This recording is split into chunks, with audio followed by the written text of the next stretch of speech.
महाभारत एक ऐसा ग्रंथ जो हमारे हिंदू धर्म में सबसे बड़ा माना जाता है। अक्सर इस महाभारत को आपने धारावाहिक के रूप में टीवी में तो जरूर देखा होगा।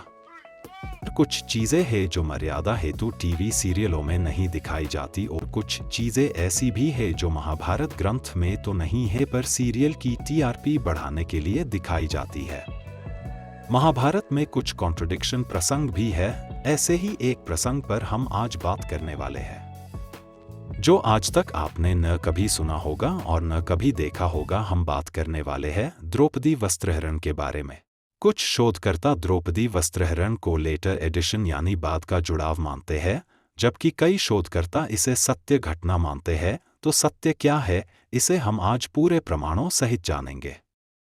तो इसे जानने के लिए हम द्युतसभा यानी द्युत पर्व में चलते हैं, जहां पर इस प्रसंग का वर्णन मिलता है। यहाँ पर युधिष्ठिर ने सबसे पहले अपना धन दाव पर लगाया, इसके बाद 1000 हाथी, इसके बाद 1,00,000 दासियों को भी दाव पर लगा दिया, 1,00,000 दास को भी दाव पर लगा दिया, 1000 सोने के ध्वज वाले रथ को भी दाव पर लगा दिया।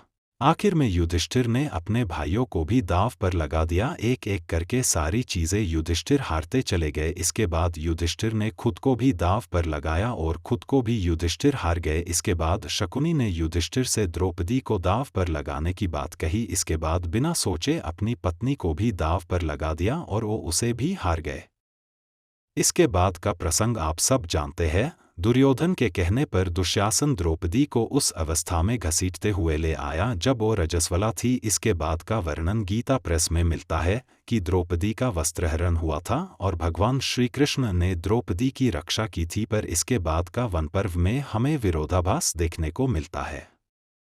वन पर्व में श्री कृष्ण खुद पांडवों को बताते हैं, अब शाल्वराज से युद्ध में व्यस्त था और मुझे इस बात का भी पता नहीं था कि आप सब द्युतसभा में अपना राज्य और सब कुछ हार गए। वन पर्व, उद्योग पर्व और स्त्री पर्व, इन सब पर्वों में जब भी द्रौपदी के अपमान की बात आती है तो वहां पर द्रौपदी को बालों से पकड़कर खींचने का ही वर्णन मिलता है, ना कि चीरहरण का। पुणे के भंडारकर इंस्टीट्यूट ने भी इस बात को फुट नोट में डाला है। आशा करते हैं कि द्रौपदी वस्त्रहरण की सारी जानकारी आपको मिल गई होगी और कौन से प्रसंग या टॉपिक पर वीडियो बनाए ये हमें ज़रूर बताएं। धन्यवाद।